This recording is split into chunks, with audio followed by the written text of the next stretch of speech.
I always thought my life was stable, a steady rhythm, family dinners where my mother nagged me to eat more, my father asking about work, Clara's laughter in my ear late at night, Daniel cracking jokes that made me forget my worries. I believed I had people I could lean on, but I was wrong. The beeping of the hospital monitor was the first thing I heard when I opened my eyes. My throat was dry and my chest ached. I pressed the call button and a nurse leaned over. "You collapsed from exhaustion," she said softly. "You'll be okay, but you need rest. Any family coming?" I swallowed. "They'll be here soon," I forced a smile. Hours passed. The door never opened. My phone buzzed. I grabbed it quickly. A message from my mother. "Busy at the store. I'll check on you tomorrow." I typed, "I'm in the hospital. I fainted."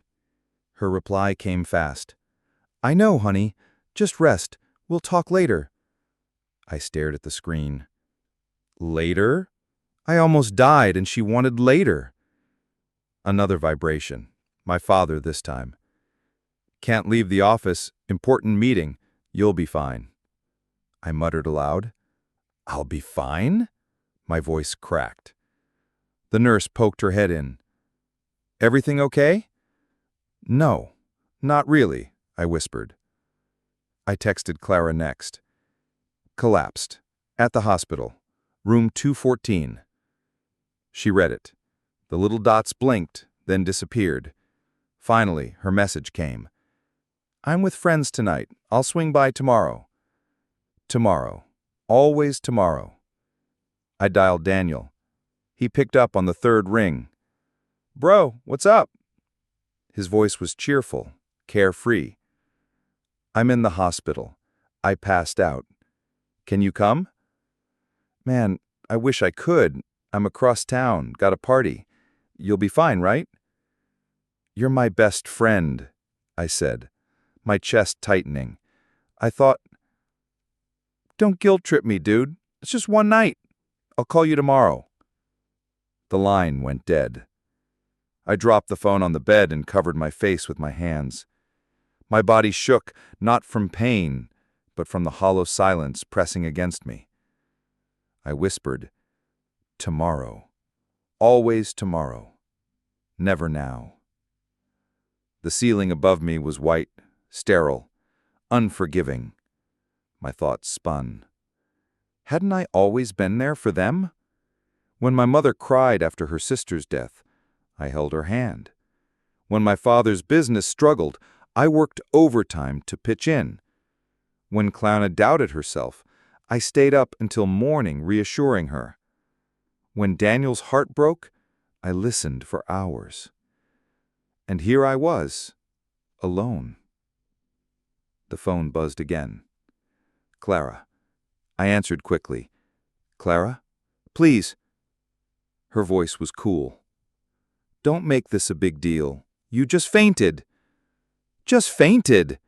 I was unconscious on the floor. I woke up in a hospital bed." "You worry too much. I'll see you tomorrow, okay?" "Tomorrow. That's all you ever say." She sighed. "I can't drop everything. I have a life too." I hung up before she finished. The quiet returned, heavier now. I wanted to scream, but my throat was too raw. I pressed the call button again, and when the nurse appeared, I asked, Could you just stay here for a minute?" She frowned. "Do you want me to call someone?" "No. No one's coming." Her eyes softened. She touched my shoulder briefly before leaving. I stared at my phone again, tempted to beg one more time. But what good would it do? They had spoken their truths. I was not a priority. Hours crawled by. The hallway outside echoed with distant voices, carts rolling, footsteps. None of them for me. At midnight, my phone lit up again.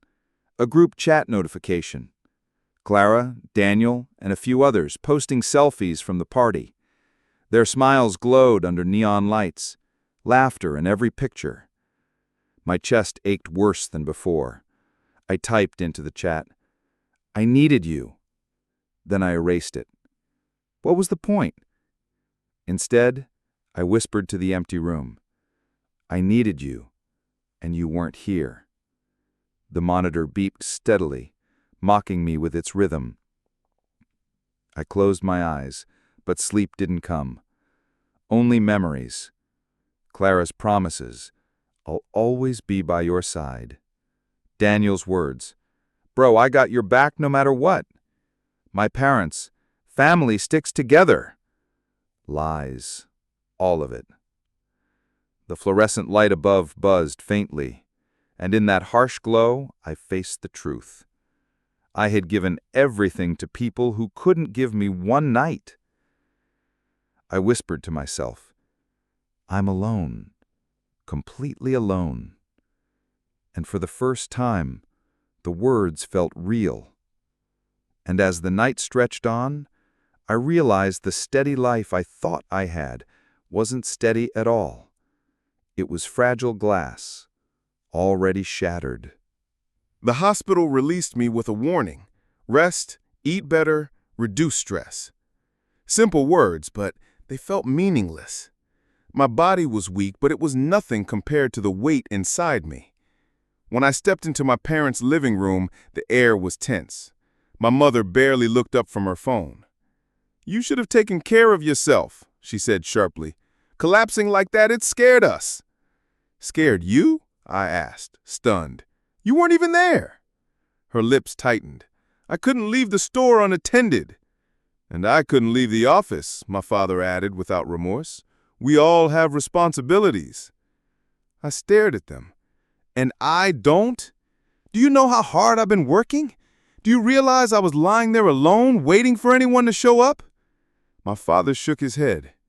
"You dramatize everything. People faint. You survived. That's what matters."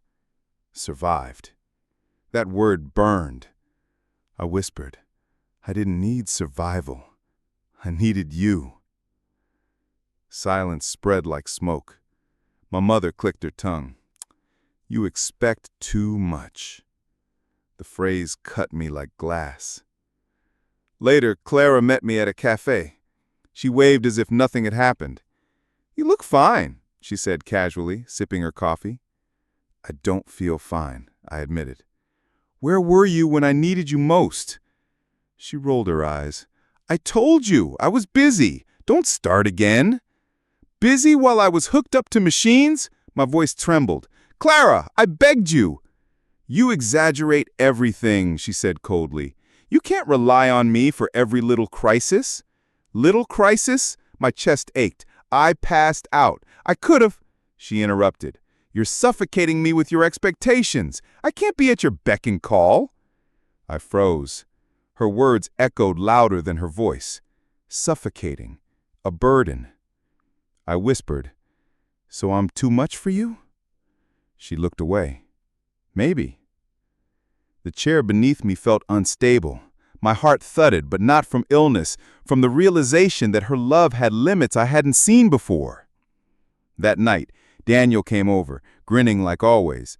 "Dude, you're alive," he laughed, tossing himself onto my couch. "Barely." He smirked. "Don't be dramatic. You fainted, got some rest, you're good now." I clenched my fists. "You weren't there either." He raised his hands. "I had plans. You know how it is." "Plans," I repeated bitterly. "Your best friend is in a hospital bed and you choose a party?" "Relax," he said with a shrug. "You're here now. Stop making it a guilt trip." I snapped. "You don't get it. I needed someone, anyone, to care." He laughed nervously. "Man, you're acting like it's the end of the world." Maybe it was. For me. His smile faltered, but only for a second. Then he stood. "Look, you're stressing me out. Call me when you're back to normal." And just like that, he left. The door closed and the silence roared louder than any words. I sank into the couch, staring at the empty space where he'd been. My thoughts spiraled. Was I really too much? My mother's voice echoed, "You expect too much." Clara's, "You're suffocating me." Daniel's laughter. "Don't be dramatic." I pressed my palms against my temples. "Am I a burden?" I asked the empty room. The silence answered yes. Hours slipped by. I replayed every conversation, every dismissal. Each word was poison seeping deeper into me. I whispered into the dark. Maybe they're right. Maybe I do expect too much. Maybe I'm nothing but weight dragging everyone down. But another thought rose stubbornly. If I mean so little, why does it hurt so much? I lay back, staring at the ceiling again, just as I had in the hospital. The same emptiness filled me, the same loneliness pressed against my chest. And once more, I realized no one was coming. The hospital released me with a warning: rest, eat better, reduce stress. Simple words, but they felt meaningless. My body was weak, but it was nothing compared to the weight inside me. When I stepped into my parents' living room, the air was tense. My mother barely looked up from her phone. "You should have taken care of yourself," she said sharply. "Collapsing like that, it scared us." "Scared you?" I asked, stunned. "You weren't even there." Her lips tightened. "I couldn't leave the store unattended." "And I couldn't leave the office," my father added without remorse. "We all have responsibilities." I stared at them. "And I don't? Do you know how hard I've been working? Do you realize I was lying there alone, waiting for anyone to show up?" My father shook his head. "You dramatize everything. People faint. You survived. That's what matters." Survived. That word burned. I whispered, "I didn't need survival. I needed you." Silence spread like smoke. My mother clicked her tongue. "You expect too much." The phrase cut me like glass. Later, Clara met me at a cafe. She waved as if nothing had happened. "You look fine," she said casually, sipping her coffee. "I don't feel fine," I admitted. "Where were you when I needed you most?" She rolled her eyes. "I told you, I was busy. Don't start again." "Busy while I was hooked up to machines?" My voice trembled. "Clara, I begged you." "You exaggerate everything," she said coldly. "You can't rely on me for every little crisis."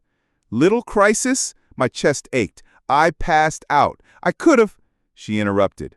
"You're suffocating me with your expectations. I can't be at your beck and call." I froze. Her words echoed louder than her voice. Suffocating. A burden. I whispered, "So I'm too much for you?" She looked away. "Maybe." The chair beneath me felt unstable. My heart thudded, but not from illness, from the realization that her love had limits I hadn't seen before. That night, Daniel came over, grinning like always. "Dude, you're alive," he laughed, tossing himself onto my couch. "Barely." He smirked. "Don't be dramatic. You fainted, got some rest, you're good now." I clenched my fists. "You weren't there either." He raised his hands. "I had plans. You know how it is." "Plans," I repeated bitterly. "Your best friend is in a hospital bed and you choose a party?" "Relax," he said with a shrug. "You're here now. Stop making it a guilt trip." I snapped. "You don't get it. I needed someone, anyone, to care." He laughed nervously. "Man, you're acting like it's the end of the world." Maybe it was. For me. His smile faltered, but only for a second. Then he stood. "Look, you're stressing me out. Call me when you're back to normal." And just like that, he left. The door closed and the silence roared louder than any words. I sank into the couch, staring at the empty space where he'd been. My thoughts spiraled. Was I really too much? My mother's voice echoed, "You expect too much." Clara's, "You're suffocating me." Daniel's laughter, "Don't be dramatic." I pressed my palms against my temples. "Am I a burden?" I asked the empty room. The silence answered yes. Hours slipped by. I replayed every conversation, every dismissal. Each word was poison seeping deeper into me. I whispered into the dark.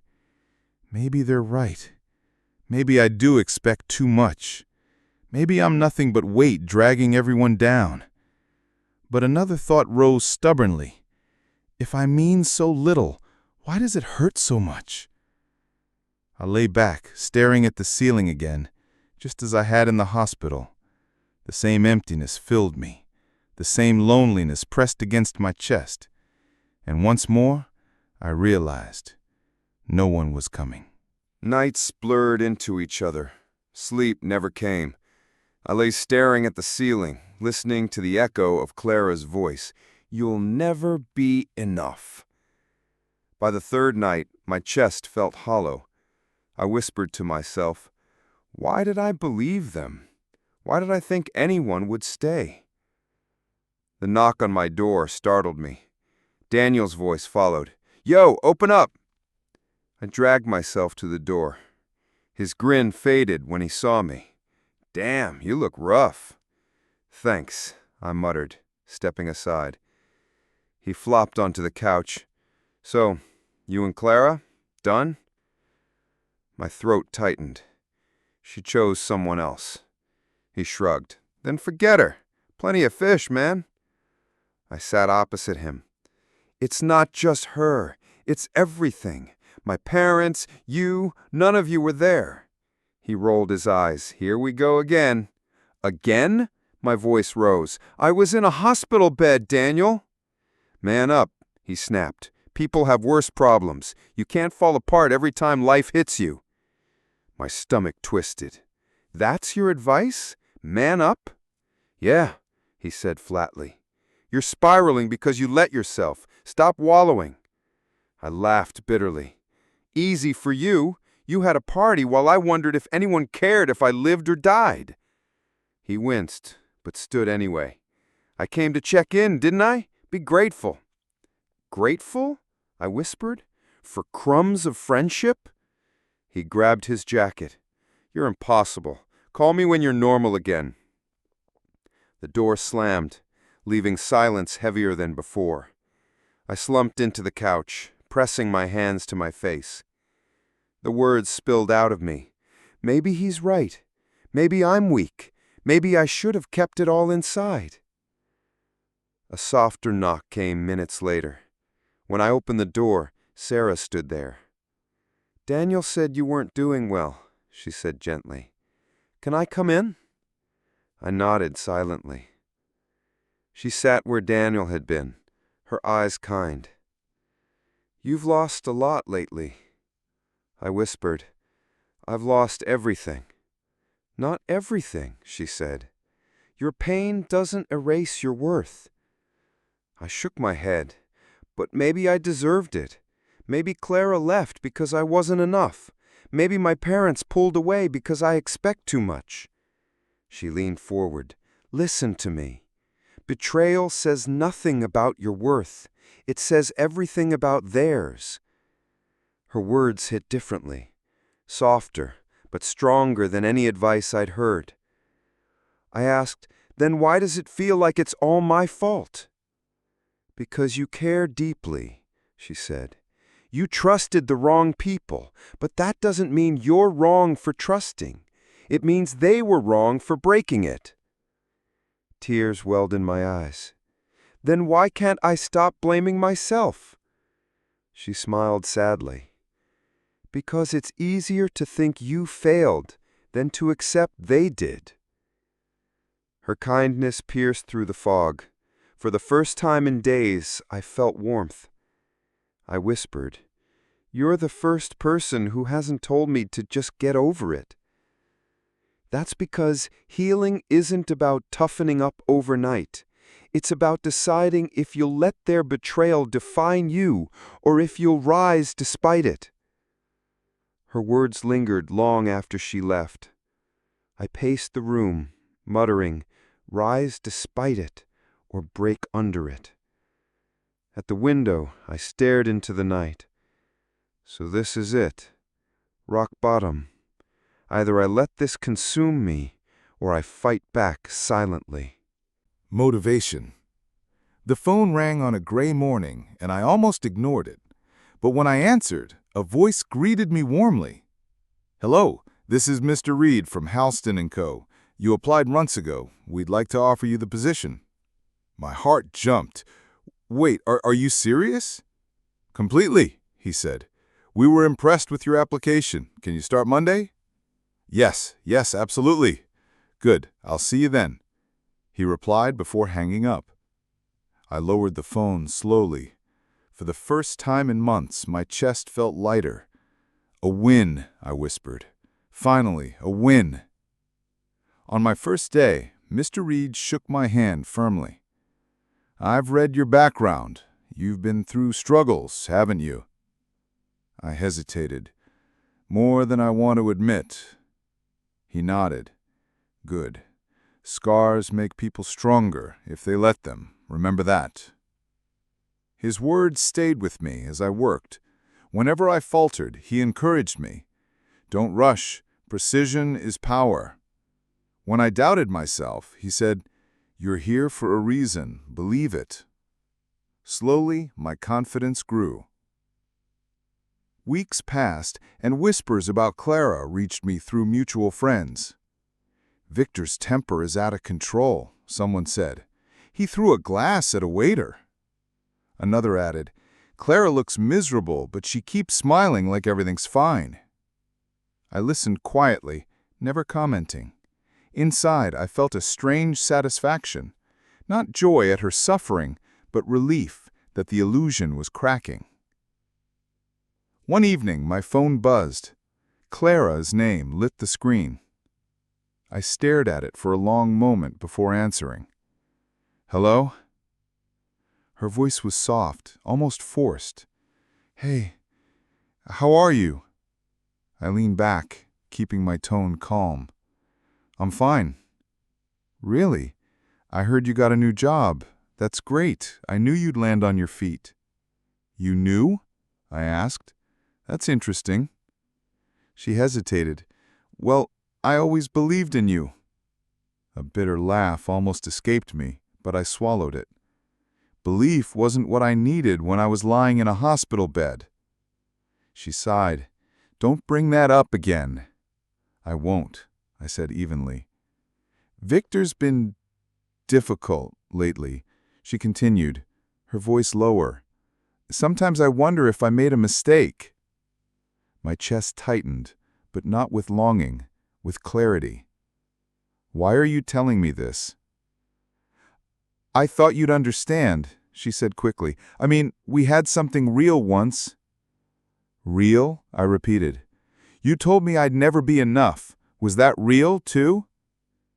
She faltered. I didn't mean it like that." "You did," I said. Silence stretched. Finally, she asked, "So, what? Are you just going to ignore me?" "Yes," I replied, simply. Her tone sharpened. "You think you're better now, don't you?" "No," I said calmly. "I just finally see the truth." She scoffed. "You'll regret this." I didn't answer. The silence on my end grew heavier until she finally muttered, "Fine," and hung up. I set the phone down and exhaled.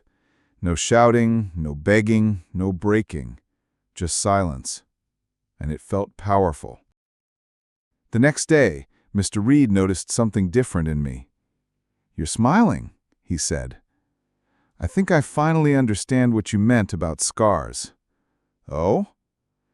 "They hurt, but they also remind me I survived, and I don't have to explain that to anyone.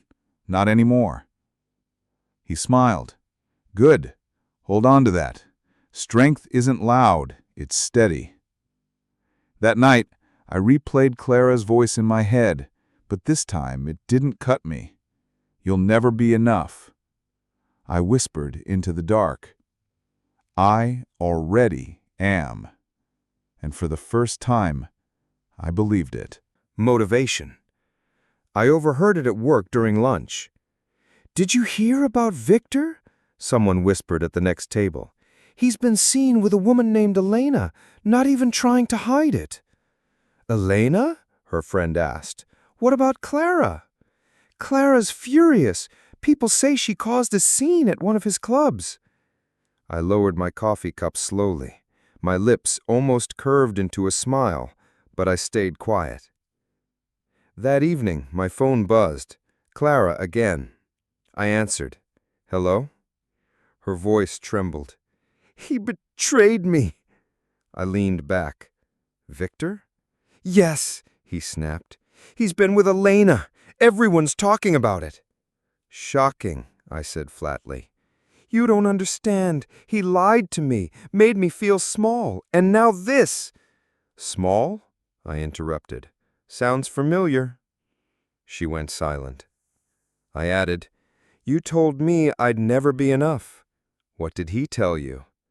She whispered, That I wasn't worth his time. I exhaled slowly. Then maybe you finally know how it feels. Don't be cruel, she begged. I need someone to talk to. You had someone once. You threw him away. Her voice broke. I thought he was better than you. I let the silence hang. Then I said, Now you know the truth. Rumors spread faster in the following weeks. Victor's losing control, someone at the office said. Elena's not the only one. There are others.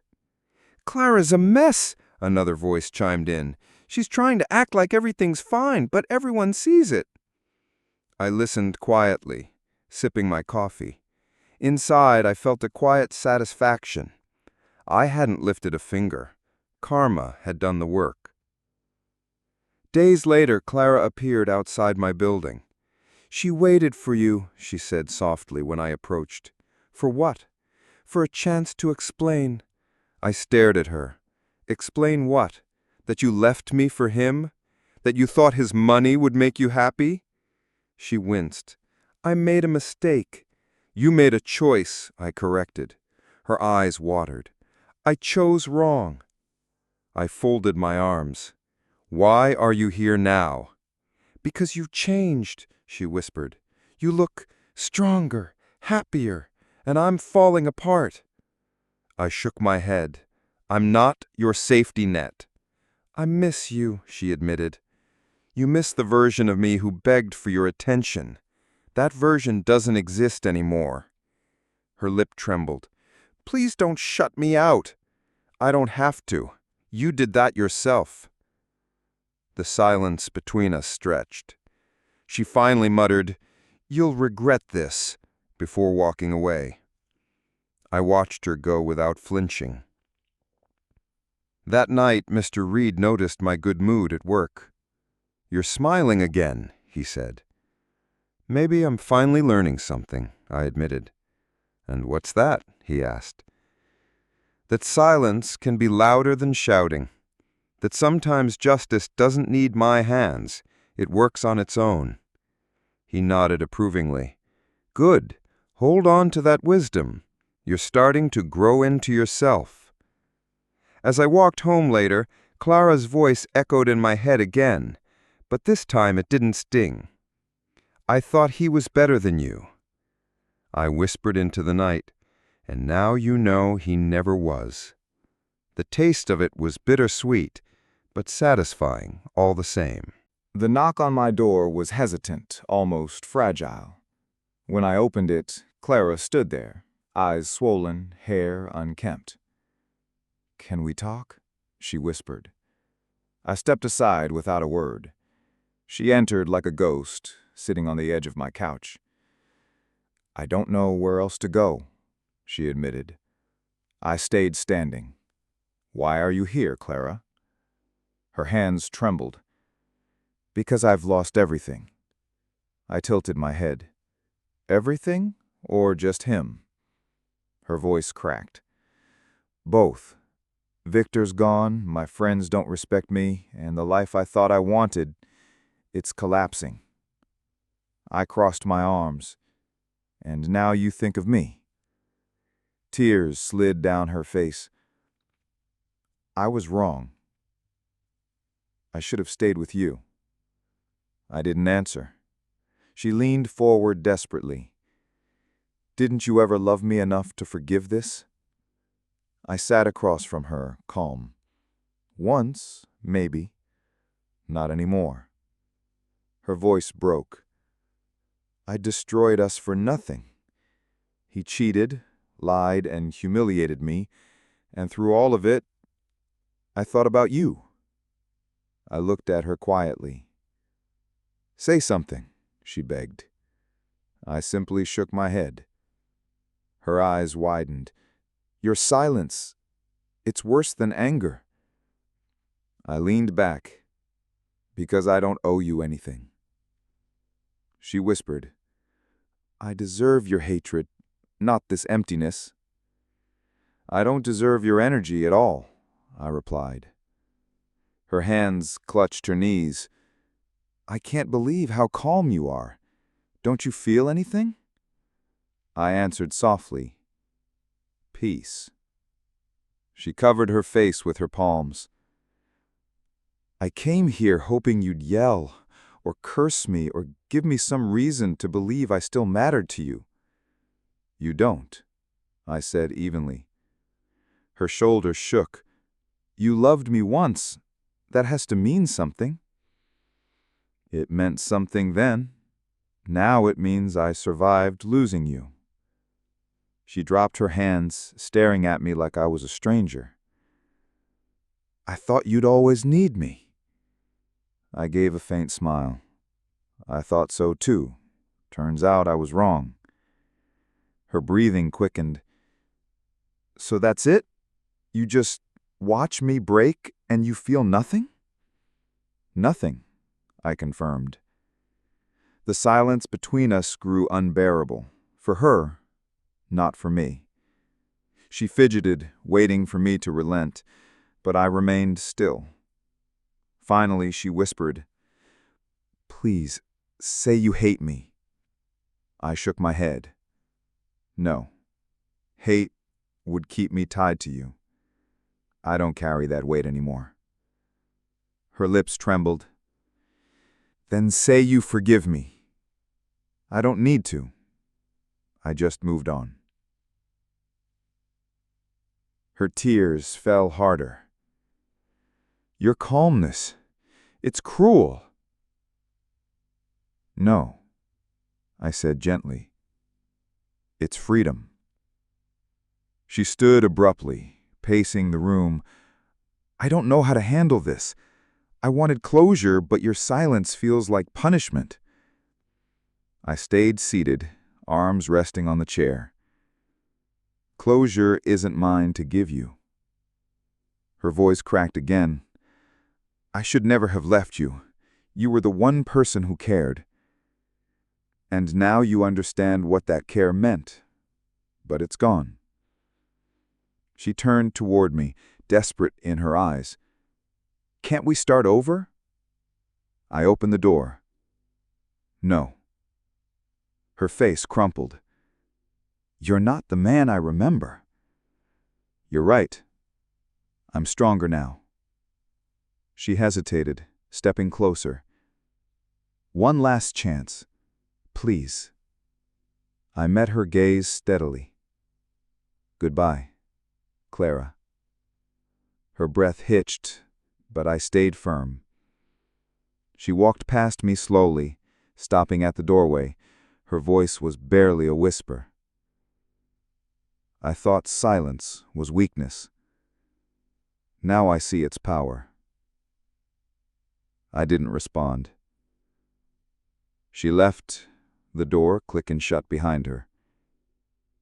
For a moment, I stood in the quiet, breathing evenly. There was no ache, no longing, no bitterness, just stillness.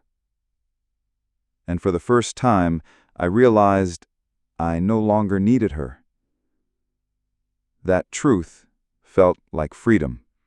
I heard the rumors first, whispered at the office, murmured at cafes. Victor ran off with Elena, someone said. Left Clara with debts, another added. I stayed silent, sipping my coffee, listening as if it were about strangers. That evening, Clara appeared at my doorstep again. Her clothes looked wrinkled, her eyes hollow. "Please," she said faintly, "let me in." I stepped aside without speaking. She sank onto the couch. "He's gone. Victor. He emptied the accounts, sold my jewelry, vanished with Elena. I have nothing." I folded my arms. "You still have your pride, don't you?" Her lips trembled. "No, that's gone too." I watched her shake. "What do you want from me, Clara?" She clutched her chest. "I don't even know.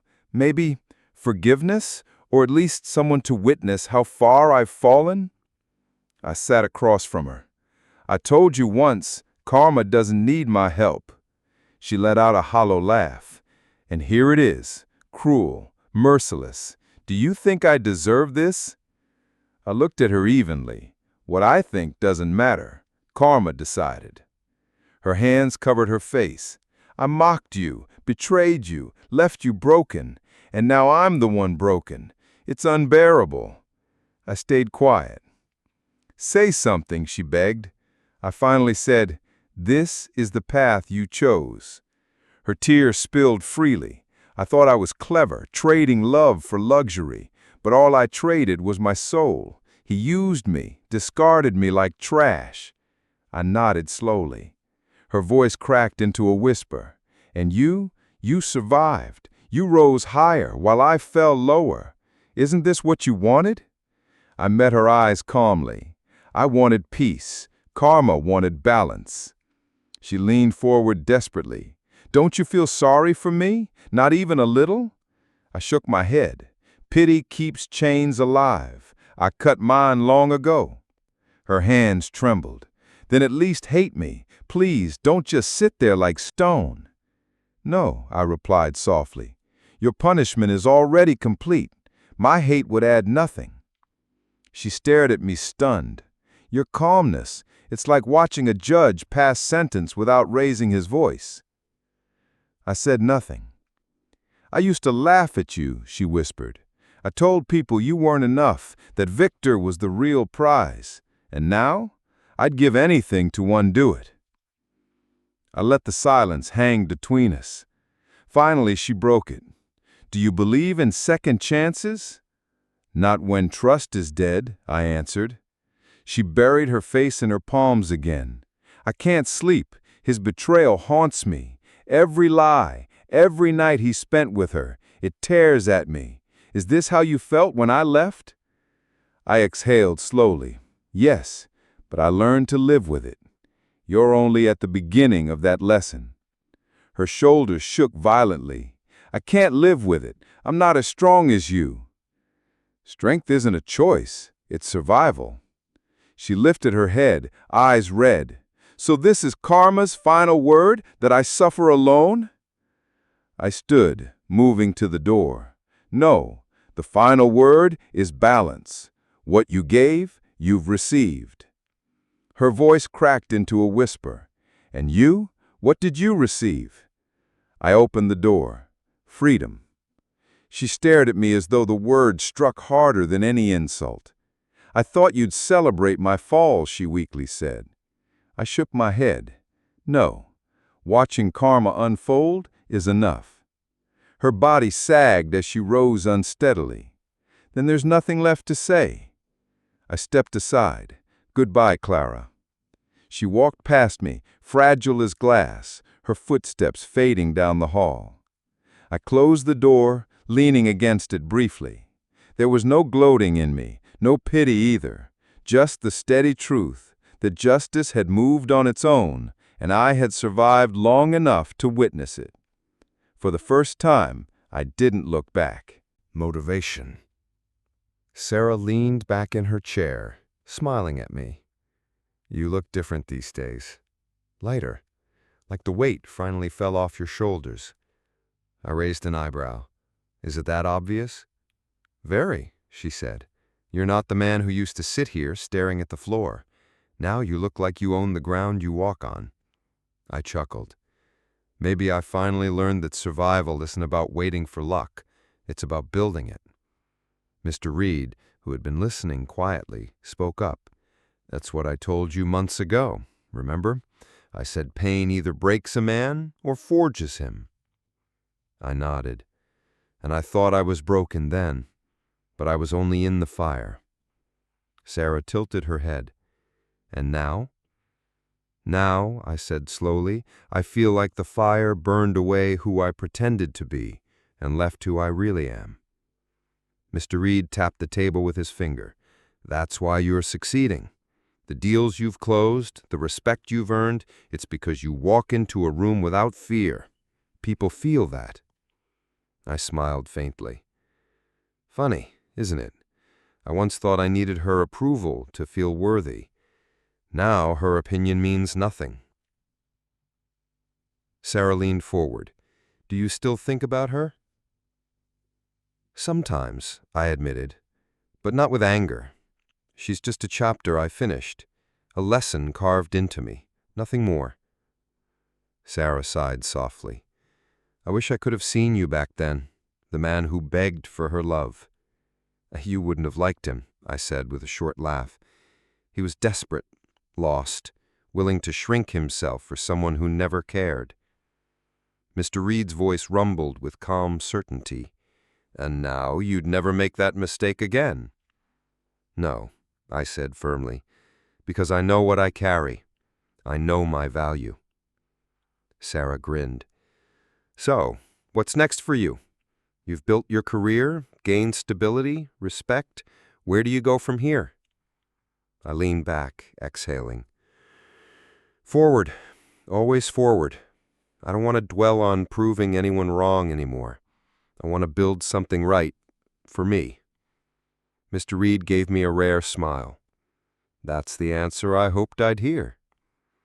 I looked between them, realizing how different this table felt from the past. No tension, no desperate need for validation, just genuine connection. Do you know what I realized? What? Sarah said. That betrayal didn't end me. It introduced me to myself. She studied me, then whispered, That's powerful.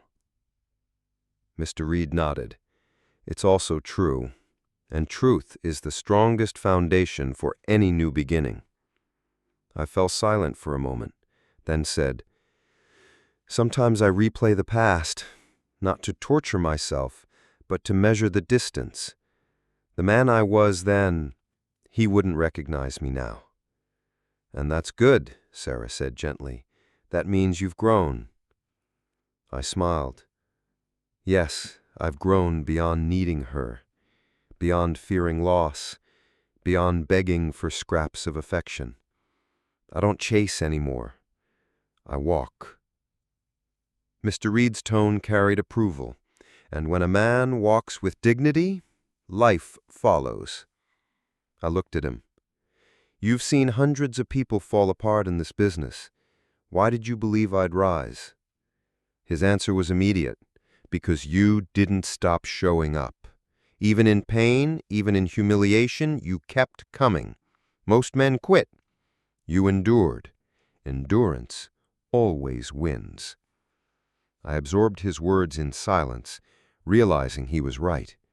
I had survived when quitting seemed easier, and survival had transformed into strength. Sarah broke the silence. So, tell me, do you ever regret meeting her at all? I shook my head. No. Regret is wasted energy. Without her betrayal, I wouldn't have been pushed into the fire. Without the fire, I wouldn't be this man. Pain was my teacher. Sarah's eyes softened. You sound free. I am, I said with certainty. Free of the illusion that love comes from begging, free of the illusion that my worth depends on someone else's view. Mr. Reed raised his glass. To freedom, then. I clinked my glass against his. To freedom. Sarah added hers. And to new beginnings. We drank, and for the first time the taste wasn't bitter with memory. Later that night, as I walked home, Sarah's words echoed in my mind. You look lighter. She was right. My chest no longer carried the heaviness of betrayal. Instead, it carried something stronger: hope. I thought about the career I was building, the deals stacking up, the trust forming with colleagues, the respect that no one could strip from me now. I thought about the people beside me, Sarah with her honesty, Mr. Reed with his wisdom. This time I was surrounded by those who added to me instead of draining me. At the corner, a streetlight buzzed faintly. I paused, staring at the glow. It reminded me of the nights I once wandered, begging the universe for a sign. I used to whisper, "Just give me luck. Just give me a chance." But luck never came. What came instead was betrayal, pain, and fire. And out of that fire, I walked out sharper, stronger, whole. I whispered into the night, "I'm not the man who begged anymore." The words felt final, like closing a book I'd carried too long. A passerby glanced at me curiously, but I didn't care. I felt alive. Ahead, the city light stretched wide, promising 1,000 possibilities. For once, I wasn't afraid of what waited tomorrow. I didn't need someone to hold my hand, didn't need validation, didn't need pity. I needed only myself. As I crossed the street, I laughed softly. The sound startled me. It had been so long since laughter came without bitterness. "She laughed when I asked for luck," I murmured. Then I lifted my head, smiling into the night. But in the end, I didn't need it. I had myself.